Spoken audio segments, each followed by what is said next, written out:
Welcome to Stronger Together show. I'm your host, Natalie O'Donnell, and I believe that everyone has a story, and every story serves as a life lesson for all of us to reach hearts and challenge minds and transform lives.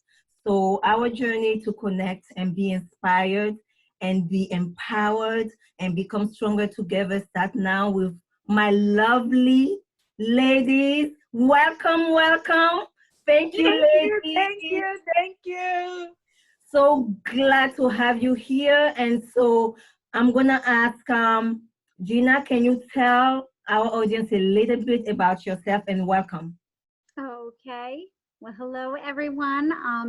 I'm Gina Bulkley, and I am a wife and a mom of two beautiful girls, one who's 13 and in middle school, and one who's 9 in fourth grade. I have been teaching for 20 years. I have a bachelor's in special education in grades 1 through 12 and a master's where I specialized in learning disabilities. And I love teaching. It's definitely gratifying and a gift to be able to empower young lives. And I currently teach middle school special education with students with behavioral, social, and emotional difficulties. I so enjoy being able to give back to so many students and be a part of their lives, and as well as being able to learn from them every day. So I love teaching, and it's a great place to be. That's awesome. Thank you so much for being here. And Candace, can you please say a little bit about yourself to our audience? Yes. We'll try and do it. Hi, everyone. I am Candace Adiyama. I am from Ghana. I love my country. I am a teacher, and I'm a wife, and I'm a mother of twin boys who are 4 years old. They are the joy of my life. They keep me very, very active. That's my exercise for every day. So yeah, no gym for me. Imagine. I have taught in the public school system for 7 years now. Wow, it's been quite a while. I teach currently now at Second Hill Lane in Stratford. I teach preschoolers with autism. I love my little special people. I've always had a heart for them, and I couldn't see myself doing anything else. I enjoy it, and I enjoy being a mother and a wife as well, and I enjoy serving God while doing all of that. That is awesome. Thank you so much for being here, Candace. Thank you. Yvonne, can you tell us a little bit about yourself? Hello, all. I am a mother of 2 little brown boys. I have a 16-year-old who's in high school in 10th grade, and then I have a 9-year-old who is in 3rd grade. I teach math at West Haven High School. I have a bachelor's in mathematics, and then I went back and I got 2 other degrees. So I just got certified as administrator. So I have my administrator certificate. I can't wait for new things. I love motivating children. I got into this. I did social work at first, and I cried too much. So I went on over to teaching so I can still help children and, handle it. So my goal or mission for teaching is more about the motivating children and not teaching math so much. Yes. But I love it. Yes. But thank you so much, ladies. I appreciate having you here. And with quarantine and distance learning, us parents have really, really found a newfound respect for you teachers. We appreciate all you do in and outside the classroom, 180 days. And even though I say 7 hours, it's not 7 hours. So, Candace, can you please tell us, how did you know you wanted to be a teacher? I have always loved being around kids. I think I learn more from them than they do from me. And growing up, I wanted to be in the health field because that's just how I was raised to believe. I wanted to be a doctor. Yeah. Then I found out, it's just too many years in school, so I wanted to be a nurse. And then as I was going to school for nursing, I babysat for a family their child had autism. I visited his school one time, and I was like, wow, this is what I want to do. I've always loved being around kids. I've always been a Sunday school teacher. I'm the one, like at 8 years old, I always had kids in my house that I would try to teach and have fun with. So I always knew that I had a passion for it. But I saw it in the classroom. I was like, oh, I could actually do this for the rest of my life. So then I started pursuing that, and I have loved it since. I could not really see myself doing anything else. This is it, and it's stressful and it's overwhelming. And we carry a lot of things with us, but I wake up every day now, not so much, but I wake up every day just wanting to go and see my students and knowing that I am changing a life every day. Like, it's amazing. I couldn't see myself doing anything else. This is me. Beautiful. That is you, totally, all the way. Yes. And Yvonne, can you tell us, how did you know you wanted to be a teacher? Well, like I said, I went to social work first. I was in the foster care a little bit as a child, and I just threw out that I was going to be a social worker because they helped me with so much.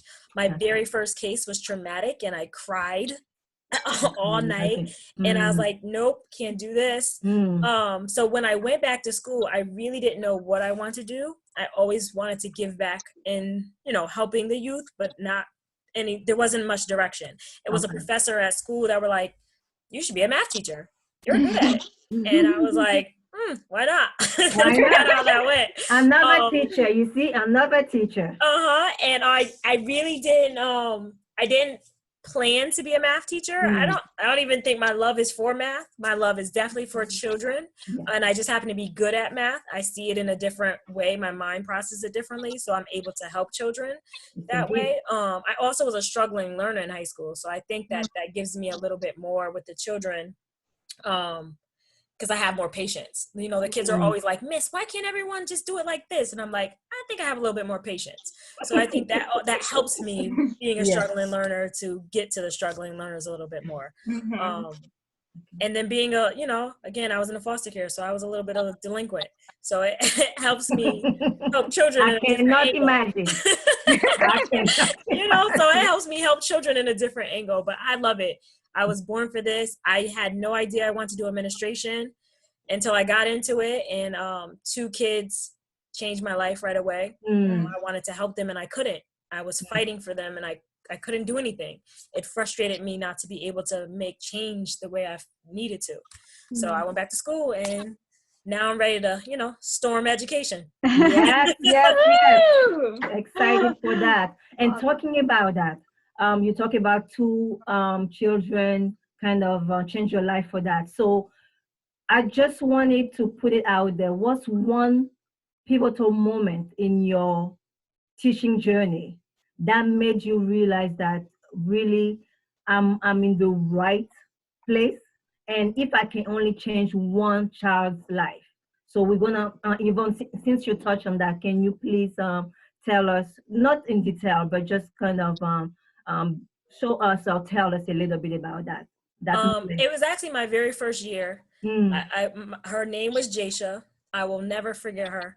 She was very, very smart, but the way the program was designed, if you weren't in honors for freshman year, you couldn't get the honors badge for when you graduated. Wow. And I tried to get her into the honors program, but they wouldn't allow her because she didn't have the prerequisite, blah, blah, blah, blah, blah. So what ended up happening was we fought all year for it, all year. And then her mom died. And this was 3 months after my mom died.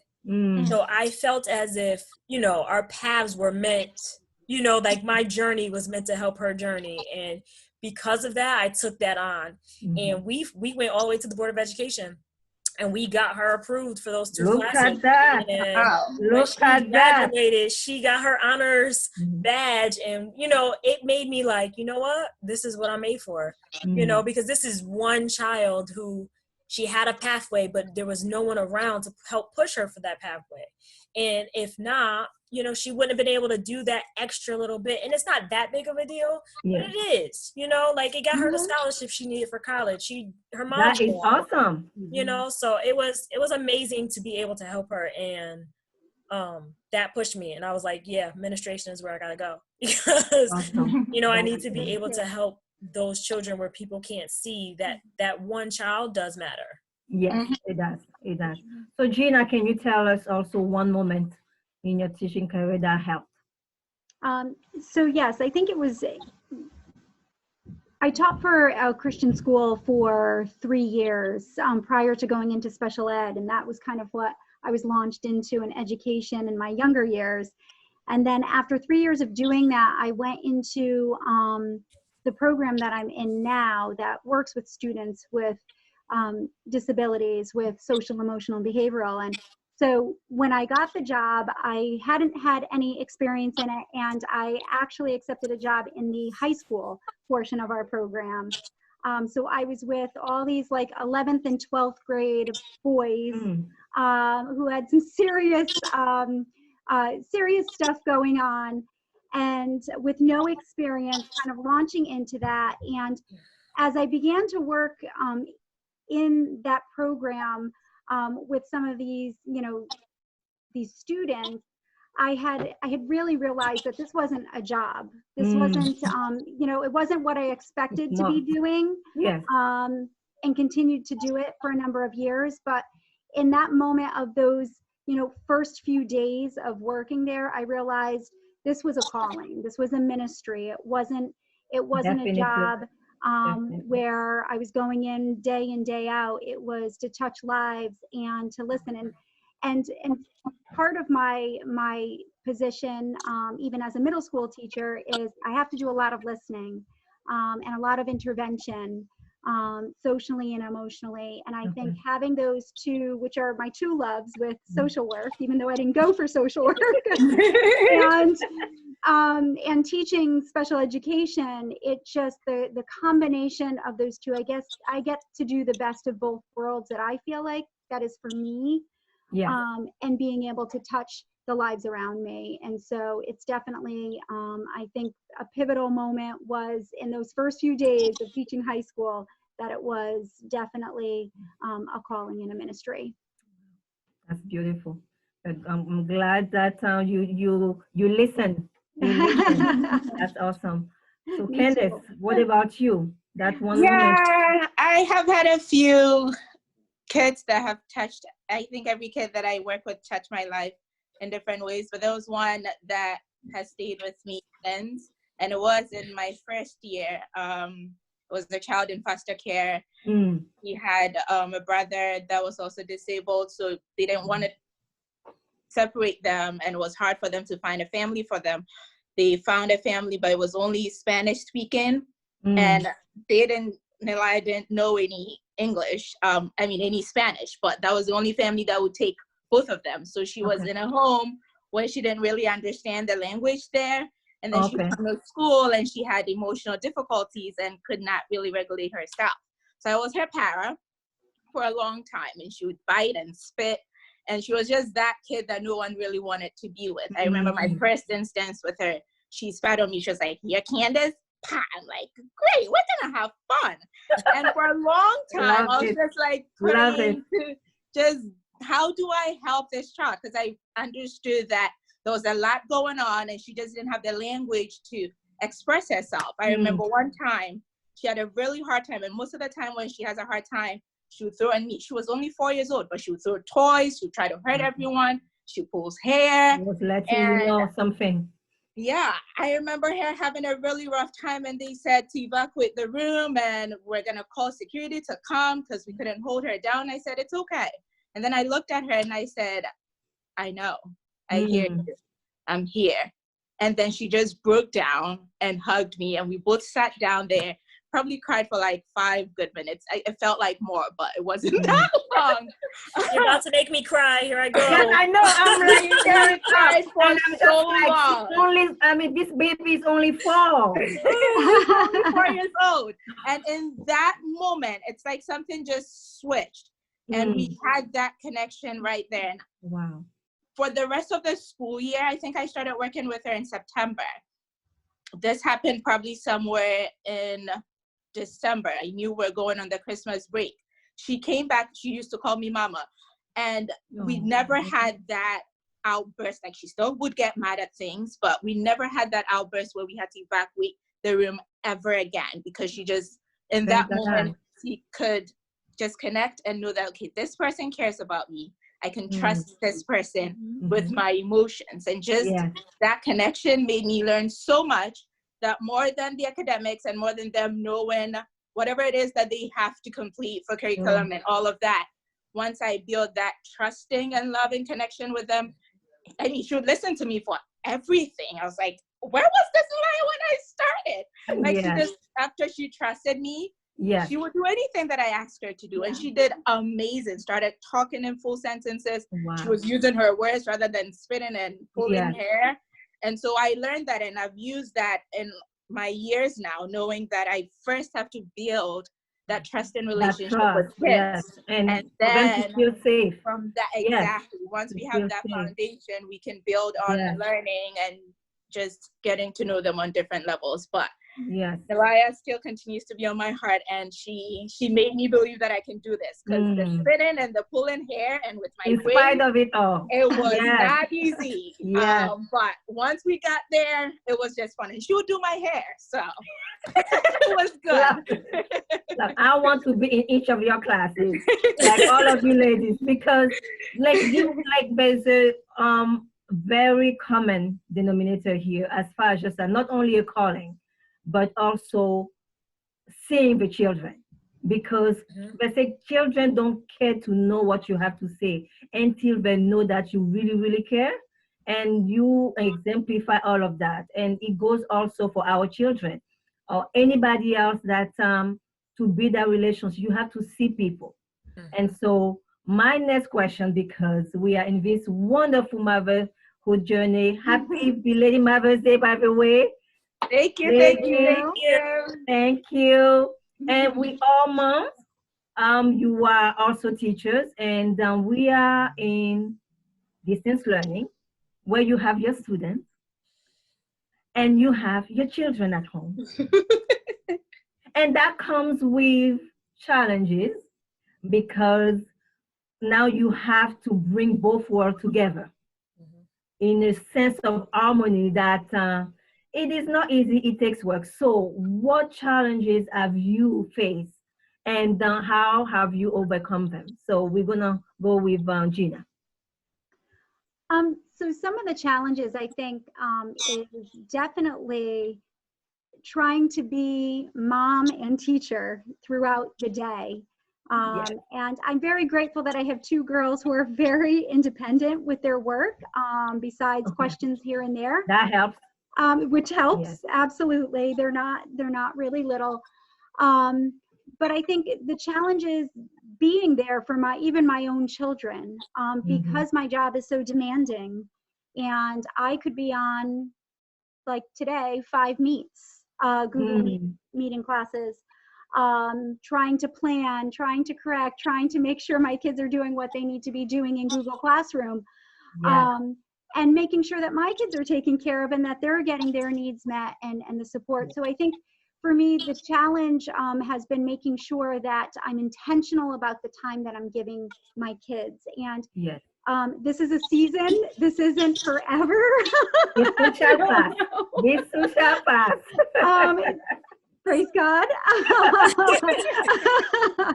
So it's a season, and I think being okay with that this is a season. And I think when we are intentional about the time that we give to our own kids, that's key.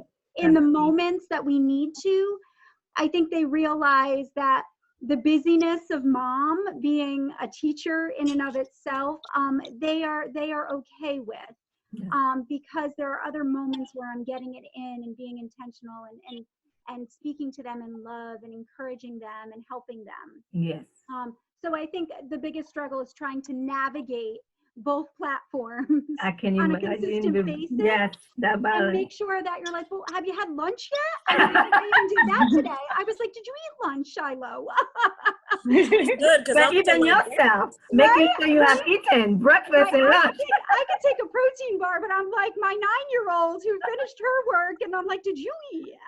So I think balancing all those things, and but again, I think intentionality and is very prime, and scheduling.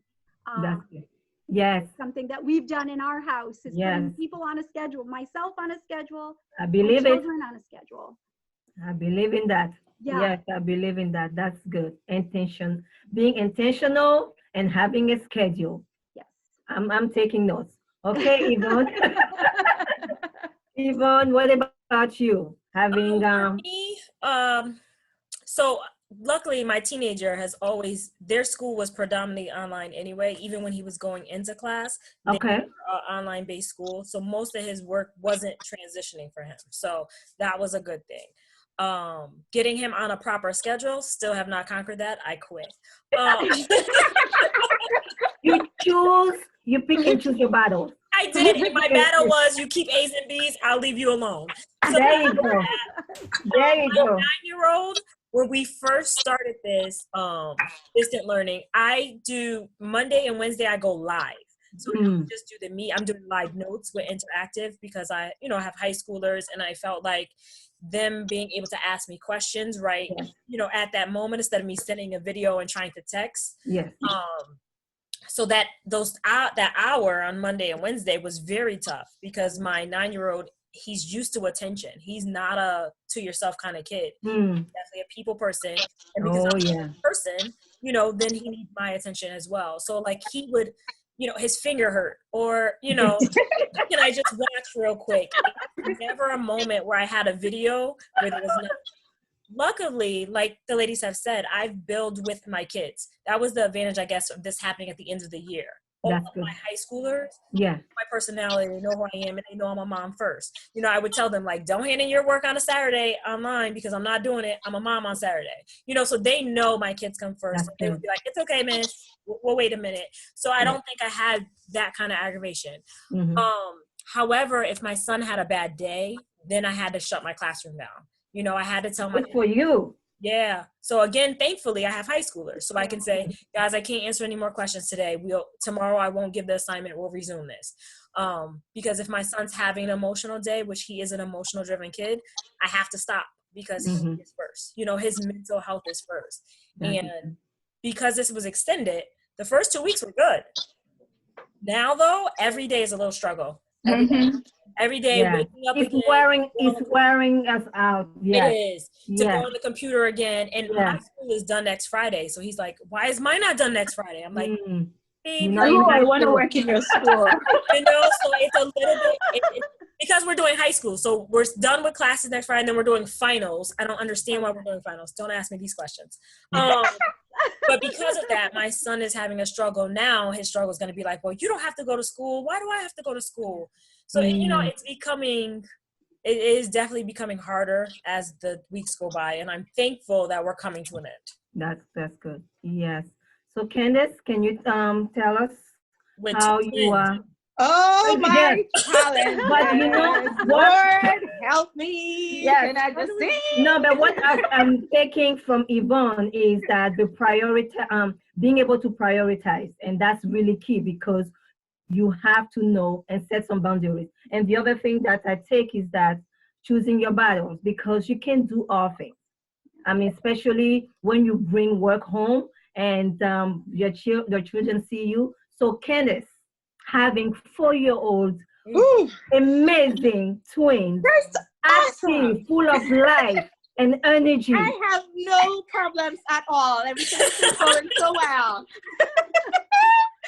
When we started, I was like, oh, it's just going to be for 2 weeks, like Yvonne shared. And I got this. I'm a preschool teacher, and I have preschoolers. Like, we got this. So my first 2 weeks, it was great. Like, I had my routines and the schedule, and then I would do their classwork, post the things to their teachers, and like I'm a Google Classroom, doing my own thing too. And then I was like, wait, what?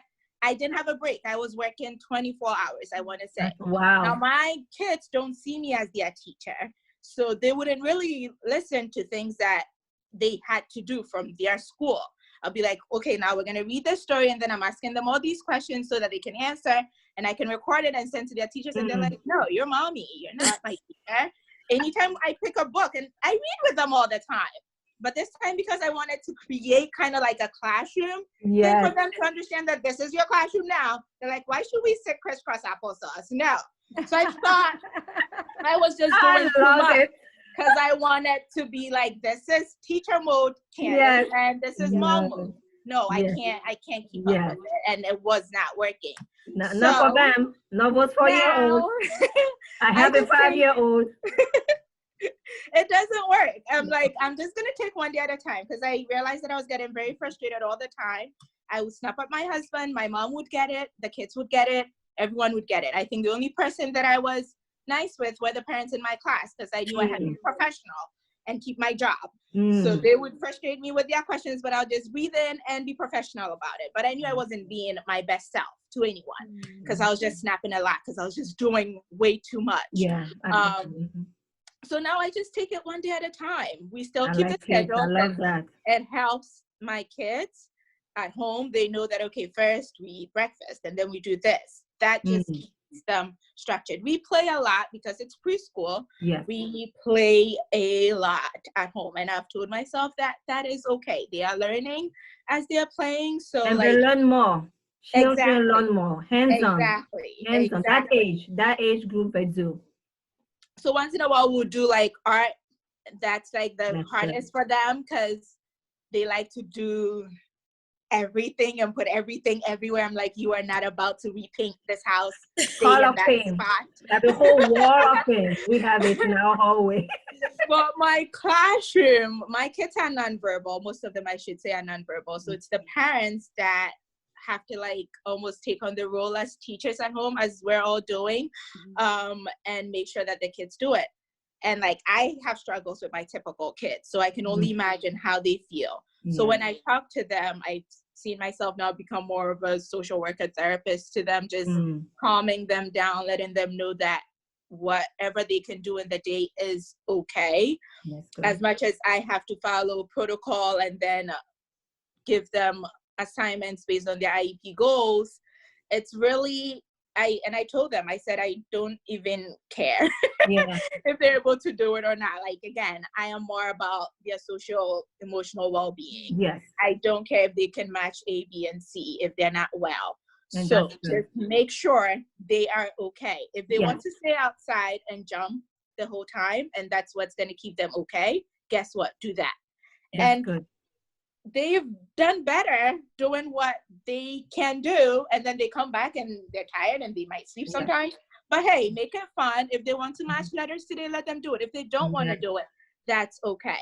I think the parents thought that they were going to be in trouble if, and again, having a child that has needs, it's like, if I don't keep up with this, then is he going to lose all of this? I said, the whole world is in this. Everybody. Some regression, and guess what? Teachers are super women when it comes to that. Like, and we will meet them where they are, and we will take them where they need to be. You ladies, you wear capes, I have to say. And my video is off. Yes. Candace, when you said that we will meet them where they are, I think that is the most important message that we, even at the high school, are trying to relay to the parents. You know, I had a parent last week who wrote me, and she was very frustrated because it's math, and my kid has to know math. If she doesn't know math, she can't move on to math. And I'm like, sweetie, we all behind. You know, like, you know, we're all gonna be in the same place. So your kid's losing just as much as the next one. We're gonna meet them where they are and take them where they need to be. So I like that is very important at all grade levels. Yes. And so it's been working better now. What I love with everything you ladies have said, it definitely releases us as parents. And thank you again for just sharing your heart, because I'm hearing just take it one day at a time, like Candace you say, but also being able to enjoy your kids, but know what works for each child. Because I mean, I have a 5-year-old, I have a 9-year-old, and then I have a 13-year-old. So each child needs something different. And so for the rest of the time that we have, just take a minute and tell me, Candace, what does Stronger Together mean to you? Stronger Together, for me, it's like building each other up, encouraging each other, just growing well together, Love it. and just building each other up. That Yes, would make us I know stronger. you built me up. Thank you. Gina, what does stronger together mean to you? Stronger together means to me just building up community. I think wherever we are, whether we're a wife, a mother, a teacher, someone in the professional field, there's always others who, and you of your own self, to be able to build others up and build community. That's So I think important. surrounding yourself, we're stronger together when we surround ourselves with people who are going to raise and lift their arms and encourage one another, so that we can be the best us and the best self that we can be, Yes. For those around us and for ourselves. That's good. That's the only way. Yvonne, what does stronger together mean for you? For me, I think of building the bridge. I think that sometimes we see a hierarchy, especially when it comes to education and even parenting models, right? We see that hierarchy, but I think I always remind my kids, I'm human just like you're human. So sometimes building the bridge so that we're all on the same field so that we can balance each other out. The teachers, the kids, the parents, our kids, the students, we're all together going through the phase of what's happening. Yes. No one's going through it higher or lower or more or less. We're all feeling what's happening in the changes of the world. So to me, it's bridging together on the same playing field. Not I'm bigger, so I'm holding you up. Nope, I'm a human, you're a human, we both feel, we both go through things. So together, let's go through them. What's wrong with you today? What's wrong with me today? I have mental check-ins every Monday with my kids. Just tell me what you're feeling, and I'm gonna tell you what I'm feeling. Yes, that's good. And be able to be vulnerable for our children Yes. and even students is so important because they see the human side, and I think being home is even more important. And thank you so much, ladies. Thank you. Thank you for having us. Thank you for having us. And you are such inspiration to what it means. When I saw the quote, a teacher takes a hand, which is opens your heart and really touch your heart. Now open your mind and touch your heart. And thank you so much for showing us that in and out of a classroom, you're still giving your 150%. And we appreciate you, especially during the pandemic and through it all, just being able to inspire today.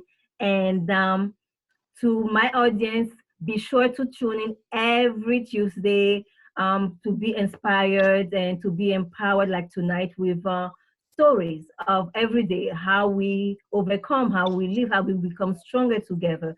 And I will add more information about today's guests on our show notes. And we are on Instagram, Stronger Together _show, or Facebook, Stronger Together Show. And I will be posting the audio, the recording, the video on Facebook, and you can really enjoy to your pace because it's been quarantine, right? And just want you to live with what we talked about, because the ladies are encouraging us to know that we are in this together. It's not just the teachers, it's not just the students, it's not the first responder, it's everybody all over the world. So take time, like Gina told us, to be intentional and schedule in, and not be a slave to your schedule, but schedule still. And being able, like Yvonne told us, to really prioritize, because it's important to just still take time to set boundaries and know what's important and do what matters. And Candace reminding us to really take one day at a time. And that's what I leave you with. Thank you again, ladies. Thank you, audience. Thank you, See you everyone. next week. Bye.